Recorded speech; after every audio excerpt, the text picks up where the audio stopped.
Hey there, my name is Kelly Dell with Off the Beaded Path. I have a website called offthebeadedpathbeadstore.com. I have a physical bead store in Forest City, North Carolina, and I've been here on YouTube for about 10 or 11 years. I am so glad you joined me today because I'm going to be teaching you how to do a tubular chenille stitch.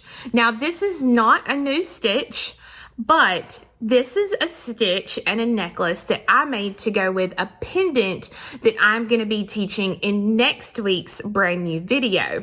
And I knew that once people seen it, they would ask, hey, how do you do it? Or what is that? So we're going to start out with that one first.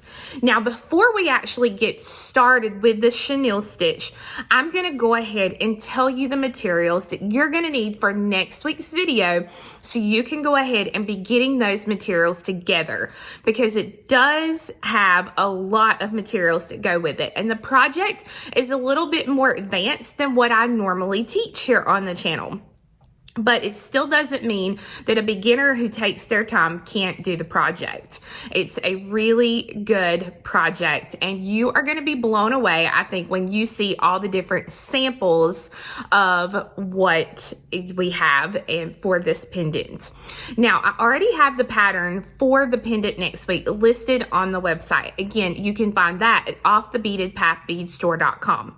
For all the samples of the pendant that I'm going to show you today, the colors that I used on those samples are on the pattern. So if you wanted to do a specific color scheme that you see in the pendant samples, you'll know that you can find, again, all those colors on the pattern itself. Before we get to that, I did want to tell you what you're going to need for this chenille stitch necklace is you are going to need your favorite beading needle. It can be a size 10 or a size 12.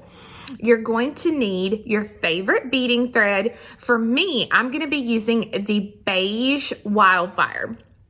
This is one that's kind of a little bit thready, like you're going to see the thread some. So make sure that you pick a color that either goes really, really well with what you've picked out or is contrasting, so that way it'll stand out. It can actually be part of the design. I'm going to be using two colors of a size 8 seed bead. So for about a 20-inch necklace, you are going to want to make sure that your main color, which is color A, that you have about 24 to 26 grams of beads. That's one full tube, one full large tube, plus part of another one. Your color B, you're going to be using probably about 15 grams, maybe not that much, but that'll kind of give you an idea of how much you need for those. And then you're going to need your favorite clasp along with a very, very small amount of some size 15 seed beads. So let's go ahead and look at the pendant and what we need, and then we're going to do the chenille stitch. Here's a generous sampling of the pendant that we are going to be doing in next week's video. So you can see how pretty it is with that chenille stitch rope with it. So this is why I'm going to show you the rope today and the pendant next week. You can see that each one looks completely different, and I really wish you could see these in person, because in person they are absolutely stunning. I had a group of testers who tested the pattern for me, and these are all of their samples that they did from the test class that we did. So there are some beautiful colors, and all the colors that I've got listed are on the pattern itself, so you'll know the colors that I've used. And there's pictures of each one in the pattern as well. So you can see there the sampling of these different ones. So to do next week's pendant, you are going to need a 24 or 25 millimeter cabochon. Both will work well. Now, some of them I made my own resin cabochons out of my cabochon mold. And some of them are actually parpuca cabochons that we sell. So it's, you know, any 24 or 25 millimeter cabochon will work. Here's one with a Luna cab. Now this one's gotten scratched over the last couple of months, but you can see there that you can really use almost any centerpiece as long as it's a 24 or 25 millimeter cabochon. You need 31 gem duo beads. Now these are regular gems. They are not the minis.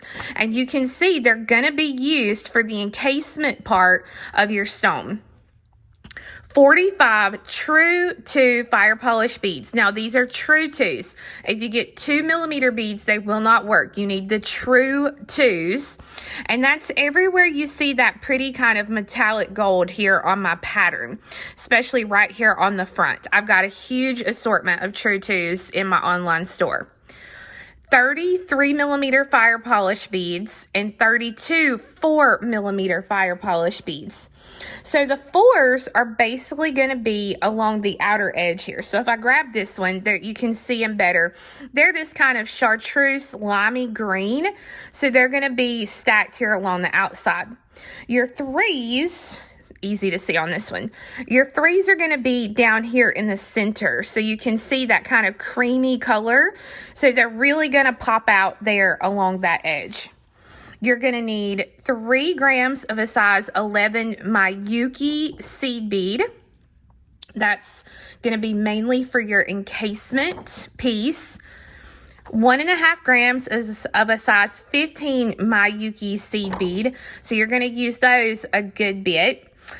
3 yards of your favorite thread and a size 12 needle. And you will notice I specifically said Miyuki because if you do this with a different brand bead, it is not going to work out as well. So you really want those same brands that I have talked about. And I sell all of this in my online store at offthebeadedpathbeadstore.com.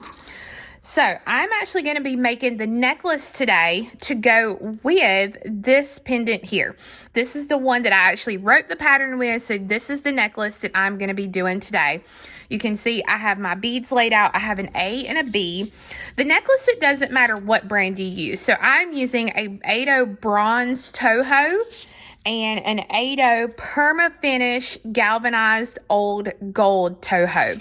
So I've got my A and my B. You're going to see more of your A. So that's everywhere you see kind of the teal color in this one. You're going to see more A than your B. Your B is what I would call accent. So it's everywhere you see that little pop of purple. So go ahead and gather your materials and we'll get started. So I changed up my colors because I didn't think you were going to be able to see them good when I actually got it started. I was like, they're never going to see that. So I'm going to be using the Rainbow Light Topaz Seafoam in the Toho and the Perma Finish Galvanized Almond in the Toho. So this is going to be my A and my B. So you start out, I've got 3 yards of thread.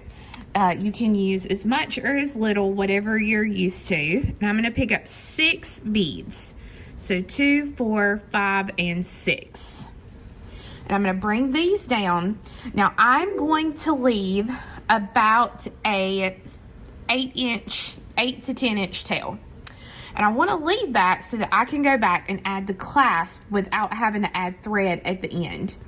So I'm going to take my needle and I'm going to go through all 6 of those beads again. And I'm going to hold on to the tail thread here, hold the beads, and pull everything through. And then I'm going to go through one more bead. So with that one bead, my tail thread will be coming out of one side and my working thread will be coming out of the other side. Now, I'm going to pick up one B and go through 2 of the A's. Hold them and pull them through.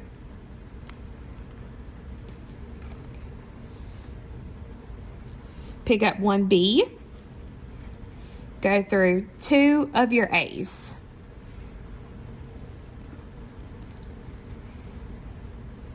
And one B and through 2 of your A's.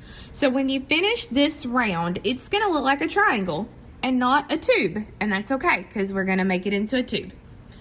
So we need to step up. So to step up, I'm gonna go through the first bead that I added, which is this one here, and come through. I'm gonna pick up 2 A's and go through the next B. So I'm gonna skip 2A and go through the B. So I want the new A's to sit on top of the old A's. So I'm just gonna kind of keep my pointer finger and my thumb and hold them up for now. 2 of my A's, skip 2 A's and go through the next B.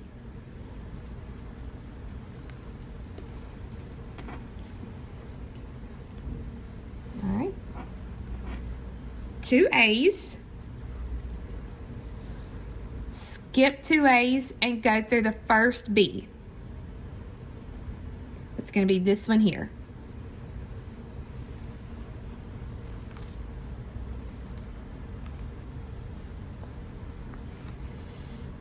And when you do that, pull tightly, and you should have the start of a tube. Now, just like we had to do a step up here, we have to do a step up into the A's. So your step up is simply take your needle and come through the very next A. Only one of them, not both of them. Hold the bead so nothing pulls apart there. Pick up 1 B, go through the very next A, and then the next A. So essentially, I'm going through an A, I'm skipping a B, and going through an A. So A, skip, and A. Pull this through. And each time I kind of hold my beads there so that it stays where it needs to be. Pick up a B, go through the next A, skip a B, and go through the A. So I'm going straight across. So A, skip, A. Pull through. And finally, we pick up a B, we go through the next A, skip, A. So A, skip, A. Pull through. And when you do that, this is what we've got so far. So just like we did a little while ago, we got to step up. So we step up through the first B, which is going to be the one right next to the A we're coming out of. Pull through. And now we're back to our A's again. 2 A's, go through the B. 2 A's, go through the B.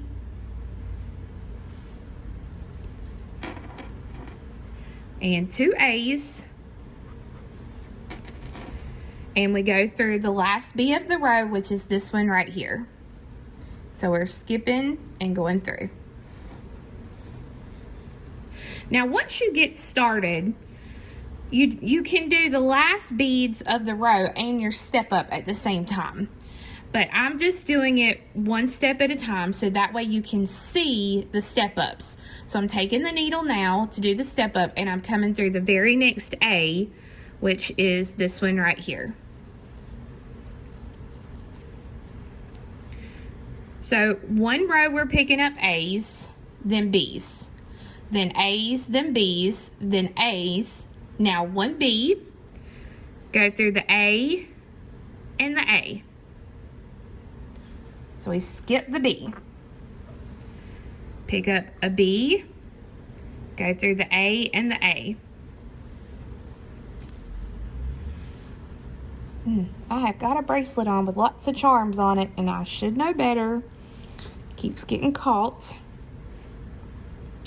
And then last one, pick up my little B here, go through the A and the A. Now if I want to, I can go ahead, go through A, and if I can get through it, I can go ahead and go through that B so that I finish the row and do the step up. All right, if you're not comfortable with that, go through your A and your A, pull through, and then go through your step up, which is that B there. So you can see we've got a tube. Now the key is with the tube, if you pull the thread too tightly, you're not going to get a nice flexible tube like you want. So it's going to be kind of squishy, and that's exactly how it should be. You just want it to be flexible. If you have it so tight that you can't bend it, then it's too tight. So make sure it's nice and flexible as you work. So I'm going to do one more row here. So I pick up my 2 A's, go through the B, 2 A's, go through the B,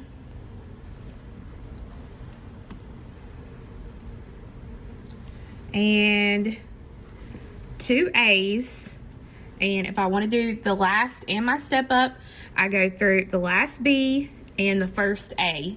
There, that finishes the row and does the step up. So you continue this stitch alternating between your A's and your B's until you reach the length of the piece that you want. So as you work your piece, you may find it easier if you want to get rid of your thread, your tail thread here, to go ahead and put the first part of your clasp on. So I've gone ahead and I've threaded a needle onto my little tail thread here. And remember, our piece is sort of in the shape of a triangle instead of a round shape. But you kind of have to treat it like it's a round shape. You have 2 beads here, 1, 2, 1, 2, 1. So what I'm going to do is I'm going to come over 1, 2, 3, 4.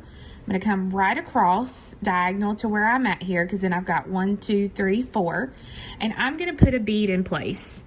So I'm going to pick up a size 8 seed bead. My thread is coming out here, so I'm going across and I'm going to go through that 1 bead here. So it's going to put a bead in that hole that we've got, and I'm going to go back through that 8 again, and then through the one I started with. So I made a figure 8 through those beads. You can see I have a thread on each side and a thread on each side, and then my bead here in the center. So I'm going to go ahead and reinforce that one more time.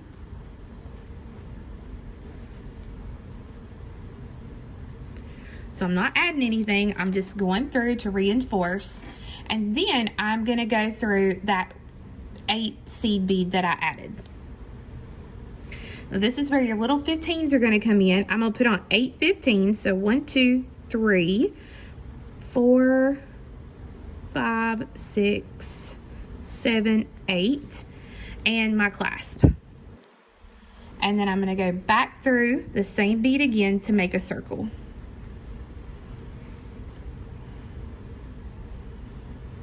Now reinforce these 8 beads again. So you depends on, you know, if you can, the size needle you've got and all that kind of stuff. I like to try and go through these multiple times to reinforce, but you do what you can do. And each time I go through, just like that, remember to go back through the size 8 on the base, so that you will have a nice connection here for your clasp. So I'm going to try to do this one more time. I'm using a little bit of a thicker needle, so I don't want to bust my beads.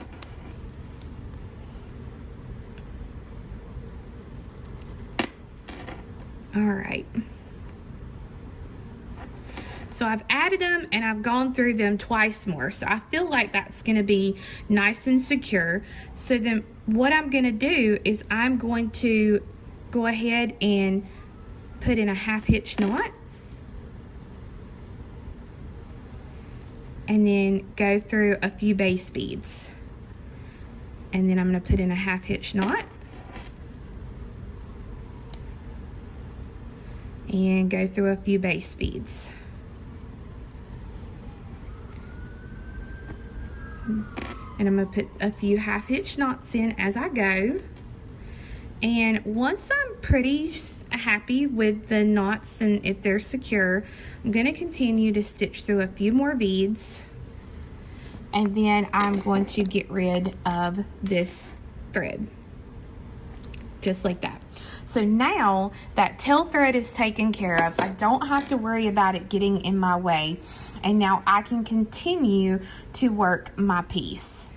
So as you run out of thread, you'll need to add more thread. So there's a couple of different ways you can do this. The good thing is you're using size 8 seed beads. So one of the easiest ways to do this is to cut a new piece of thread, which I have here, and then just simply take your 2 ends and make a knot. And then take the 2 ends and tie them together. This will stop the knot from slipping as you work, because now you'll see that that doesn't move. So the good thing is you can take and pretty much use this from this point. So let me go ahead and get my needle threaded back here on the end so you can see, because now as you work, you're just going to pull this through, and you'll see that these 2 little tails are right here. Leave those. Don't pull it through. All right? That'll be golden for you. Just kind of keep your fingers down over it for now and continue to work. So this is the easiest way because you're using 8s. If you're using 11s or a smaller size bead, I would highly suggest that you start your new thread and then tie off threads. Okay, so like that. And then as I work, the extra thread and the knots will get hidden on the inside of your piece here, and you won't have to worry about it. This first row that you do here, as you go back through some of the beads that have the multiple threads in them, might get a little tight. But that's okay. Just pop that knot through and you'll be fine, because I'm using the Wildfire, which is a little bit thicker anyways. And so I'm just going to keep working. And then what I can do with these 2 little pieces that are sticking out, I can go ahead and hit those with a thread zapper, being careful not to actually zap the thread that's we're stitching with. And so then that way you are set and good to go and can continue on with your piece. Once you get the length of your piece, hopefully your piece will look something similar to this. So I finished out the last row with 2 of my A beads in each little section. And what I'm going to do is I'm going to go through the A's and the B's of that row again, just to reinforce it and pull it together. And then I'm going to come out of the first A of a set of 2 there. I'm going to pick up and do this side exactly like I did the other side. So I'm going to pick up an 8, and I'm going to go over 1, 2, 3, 4 beads, and I'm going to go through the bead there. Come back through it like this. Now you can also, if you want to, you definitely have the option of using a bead cap. If you can find a bead cap large enough, that would work as well. It doesn't have to be this same way that I'm doing it. And then I'll pick up my 8 15s, 2, 3, 4, 5, 6, 7, 8. You do you. You do what you enjoy the most and works best for you. I'll come back through that bead again, and then I will go through and reinforce this clasp and get rid of the thread. So guys, I hope you enjoyed learning how to make this chenille stitch necklace. It's going to go great with our pendant for next week. Now there are already a ton of wonderful free patterns available for this stitch, and I'm going to link some of my favorite free patterns for this project down below in the video description box so that you can go and grab a free pattern for this project that I think you guys will love. Remember, at this point, this is just a basic stitch and something that if you don't know, you definitely need to add to your beading arsenal. So I hope you guys have a fantastic week, and we'll see you again next time. Bye-bye.